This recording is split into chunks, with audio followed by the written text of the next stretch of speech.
ছাত্র সংগঠনের আত্মপ্রকাশের সময় হাতাহাতি জুলাই গণ অভ্যুত্থানের স্পিরিটকে ধারণ করে শিক্ষা ঐক্য মুক্তি মূলনীতি সামনে রেখে যাত্রা শুরু করেছে বৈষম্য বিরোধী ছাত্র আন্দোলনের সমন্বয়কদের ছাত্র সংগঠন বাংলাদেশ গণতান্ত্রিক ছাত্র সংসদ।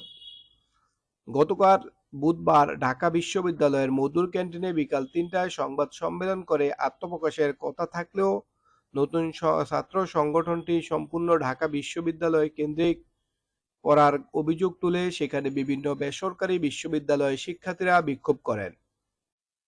বিক্ষোভ থেকে সেটি পরে হট্টগোল হাতাহাতি বিশৃঙ্খলায় রূপ নেয়। আর এভাবেই যাত্রা শুরু হয়েছে নতুন এই ছাত্র সংগঠনটির। আত্মপ্রকাশের দিন কেন্দ্রীয় ও ঢাকা বিশ্ববিদ্যালয়ে মোট ১২টি সদস্য বিশিষ্ট কমিটি ঘোষণা করা হয়। কেন্দ্রীয় কমিটির আহ্বায়ক করা হয়েছে ঢাবির ভূতত্ত্ব বিভাগের শিক্ষার্থী ও বৈষম্য বিরোধী ছাত্র আন্দোলনের সমন্বয়ক আবু বাকের মজুমদারকে। সিনিয়র যুগ্ম আহ্বায়ক করা হয়েছে জাহাঙ্গীরনগর বিশ্ববিদ্যালয়ের শিক্ষার্থী তৌহিদ সিয়ামকে। কেন্দ্রীয় কমিটিতে সদস্য সচিব হিসেবে আছেন ঢাবির ইতিহাস বিভাগের জাহিদ আহসান। সিনিয়র সদস্য সচিবের পদ পেয়েছেন ঢাবির আন্তর্জাতিক সম্পর্ক বিভাগের রিফাত রশিদ। মুখ্য সংগঠক হয়েছেন ঢাবির বিশ্ব ধর্ম ও সংস্কৃতি বিভাগের তাহমিদ আল মুদাসসিস চৌধুরী। মুখপাত্র করা হয়েছে ঢাবির আন্তর্জাতিক সম্পর্ক বিভাগের আশরেফা খাতুনকে। জুলাই গণঅভ্যুত্থানের স্পিরিটকে ধারণ করে শিক্ষা ঐক্য মুক্তি মূলনীতি সামনে রেখে যাত্রা শুরু করেছে বৈষম্য বিরোধী ছাত্র আন্দোলনের সমন্বয়কদের ছাত্র সংগঠন বাংলাদেশ গণতান্ত্রিক ছাত্র সংসদ। গতকাল বুধবার ঢাকা বিশ্ববিদ্যালয়ের মধুর ক্যান্টিনে বিকাল ৩টায় সংবাদ সম্মেলন করে আত্মপ্রকাশের কথা থাকলেও নতুন ছাত্র সংগঠনটি সম্পূর্ণ ঢাকা বিশ্ববিদ্যালয় কেন্দ্রিক করার অভিযোগ তোলে সেখানে বিভিন্ন বেসরকারি বিদ্যালয়। ঢাকা বিশ্ববিদ্যালয় কমিটির আহ্বায়ক করা হয়েছে ঢাবির সমাজ কল্যাণ ও গবেষণা ইনস্টিটিউটের শিক্ষার্থী ও বৈষম্য বিরোধী ছাত্র আন্দোলনের সমন্বয়ক আব্দুল কাদেরকে। এছাড়া English speaking for other language বিভাগের লিমন মাহমুদ হাসানকে, সিনিয়র যুগ্ম আহ্বায়ক গণিত বিভাগের মহির আলমকে, সদস্য সচিব ইংরেজি বিভাগের আল আমিন সরকারকে, সিনিয়র সদস্য সচিব সমাজবিজ্ঞান বিভাগের হাসিব আল ইসলামকে, মুখ্য সংগঠক ও সমাজবিজ্ঞান বিভাগের রাফিয়া রেহনুমা হৃদয়কে মুখপাত্র করে এই কমিটি গঠন করা হয়েছে। বিকাল ৩টায় সংবাদ সম্মেলনের মাধ্যমে নতুন এই ছাত্র সংগঠনের আত্মপ্রকাশের কথা থাকলেও সংবাদ সম্মেলন শুরু হওয়ার স্থানে বেসরকারি বিশ্ববিদ্যালয়ের শিক্ষার্থীরা এসে তাদের সঙ্গে বৈষম্য করা হয়েছে বলে বিক্ষোভ শুরু করেন। সংবাদ সম্মেলন শুরু করতে বাধা দিতে তারা দীর্ঘ সময় ধরে মধুর ক্যান্টিনের ভিতরে এবং বাইরে হট্টগোল করেন। এ সময় তারা কেন্দ্রীয় কমিটিতে ঢাকা বিশ্ববিদ্যালয়ের শিক্ষার্থীদের আধিপত্য, ঢাকা বিশ্ববিদ্যালয়ের শিক্ষার্থী রিফাত রশিদদেরকে মূল্যায়ন করা হচ্ছে না এমন অভিযোগ করে স্লোগান দিতে থাকেন। এছাড়া রাজধানীর উত্তরা এবং বেসরকারি বিশ্ববিদ্যালয়ের শিক্ষার্থীদের কেন্দ্রীয় কমিটিতে না রেখে কেবল ঢাকা বিশ্ববিদ্যালয় থেকে কেন এই কমিটি গঠন করা হয়েছে এ নিয়েও তারা বিক্ষোভ মিছিল করেন। এ সময় তারা রিফাত রশিদ ভয় নাই, রাজপথ ছাড়ি নাই, ঢাবির সিন্ডিকেট ভেঙে দাও, গুড়িয়ে দাও, উত্তরায় বৈষম্য মানি না, মানব না, প্রাইভেটের অ্যাকশন, ডাইরেক্ট অ্যাকশন, দুঃখ সময় রিফাত ভাই, আমরা তোমায় ভুলি নাই ইত্যাদি স্লোগান দেন।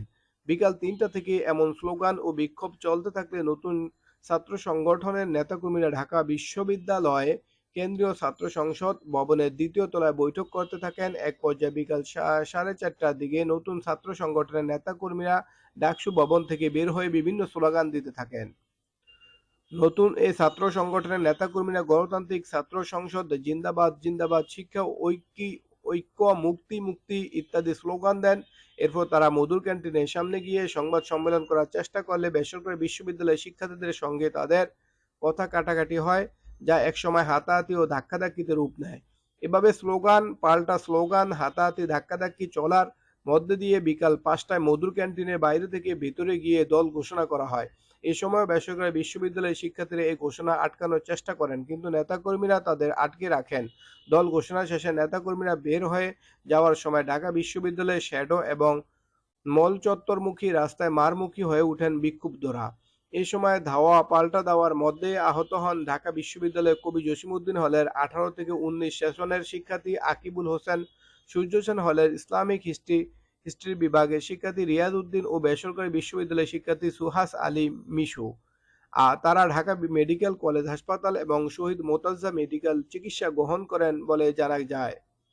অপ্রীতিকর এই ঘটনা সম্পর্কে সংগঠনের কেন্দ্রীয় কমিটির সদস্য সচিব জাহিদ আহসান বলেন, আজ যে ঘটনাটি ঘটেছে সেটি সম্পূর্ণ অনাকাঙ্ক্ষিত একটি ঘটনা। আমরা নতুন একটি ছাত্র সংগঠন করেছি। ছাত্র সংগঠনটি তার নিজস্ব নিয়ম অনুযায়ী চলবে। আমাদের মাত্র ৬ সদস্যের কেন্দ্রীয় কমিটি গঠন করা হয়েছে। অতি দ্রুত আমরা দেশের সব সরকারি বেসরকারি বিশ্ববিদ্যালয় সহ শিক্ষা প্রতিষ্ঠানের শিক্ষার্থীদের সঙ্গে কথা বলে তাদের নিয়ে পূর্ণাঙ্গ কমিটি ঘোষণা করব। জুলাই গণ অভ্যুত্থানে অংশগ্রহণ করেছে ও জুলাই গণ অভ্যুত্থানের স্পিরিট ধারণ করে এমন কাউকে অবমূল্যায়ন করা হবে না। রাজধানীর উত্তরা থেকে আসা বেসরকারি বিশ্ববিদ্যালয়ের শিক্ষার্থীদের মধ্যে ইকবাল হাসান বলেন, গণ অভ্যুত্থানে উত্তরায় আমাদের ১০০ উপর আন্দোলনকারী শহীদ হয়েছেন। বৈষম্য বিরোধী আন্দোলনে আমাদের অবদান অস্বীকার করার উপায় নেই, কিন্তু নতুন এই দলের কেন্দ্রীয় কমিটিতে আমাদের কাউকে রাখা হয়নি। কেবল ঢাকা বিশ্ববিদ্যালয়ের শিক্ষার্থীদের নিয়ে কমিটি গঠন করা হয়েছে। আমরা এই কমিটি মানি না। আমরা আমাদের মূল্যায়ন চাই। সড়ক অবরোধ করে বিক্ষোভ। বাংলাদেশ গণতান্ত্রিক ছাত্র সংসদ নামে নতুন ছাত্র সংগঠনের বেসরকারি বিশ্ববিদ্যালয়ের শিক্ষার্থীদের প্রতিনিধিত্ব না রাখা এবং ঢাকা বিশ্ববিদ্যালয়ের মারধরের প্রতিবাদে রাজধানীর বাংলা মোটর মোড়ে সড়ক অবরোধ করে বিক্ষোভ করেছে বেসরকারি বিশ্ববিদ্যালয়ের শিক্ষার্থীরা। গতকাল রাত ৯:৩০টায় তারা এই অবরোধ শুরু করেন। এদিকে নতুন সংগঠনের কেন্দ্রীয় কমিটিতে অবাঞ্ছিত ঘোষণা করে কমিটি গঠনের সুরাহা করতে আলটিমেটাম দেওয়া হয়েছে। এর মধ্যে মেনে নেওয়া না হলে আগামী ২৮শে ফেব্রুয়ারি বেসরকারি বিশ্ববিদ্যালয়ের শিক্ষার্থীরা সারা ঢাকা ব্লকেড কর্মসূচি পালন করবেন বলে ঘোষণা দেওয়া হয়েছে। অবরোধকারীদের মধ্যে সোনারগাঁও বিশ্ববিদ্যালয়ের শিক্ষার্থী কাজী ইমাম হোসেন বলেন, এই সংঘর্ষে বেসরকারি বিশ্ববিদ্যালয়ের ১১ জন আহত হয়েছেন। এই সংঘর্ষের সূত্রপাত হিসেবে নতুন ছাত্র সংগঠনের কমিটিতে বেসরকারি বিশ্ববিদ্যালয়ের শিক্ষার্থীদের না রাখার জন্য নতুন ছাত্র সংগঠনে বেসরকারি বিশ্ববিদ্যালয়ের শিক্ষার্থীদের প্রতিনিধিত্ব না রাখা এবং মারধরের প্রতিবাদে গত রাতে বাংলা মোটর মোড়ে অবরোধ করেন বেসরকারি বিশ্ববিদ্যালয়ের শিক্ষার্থীরা।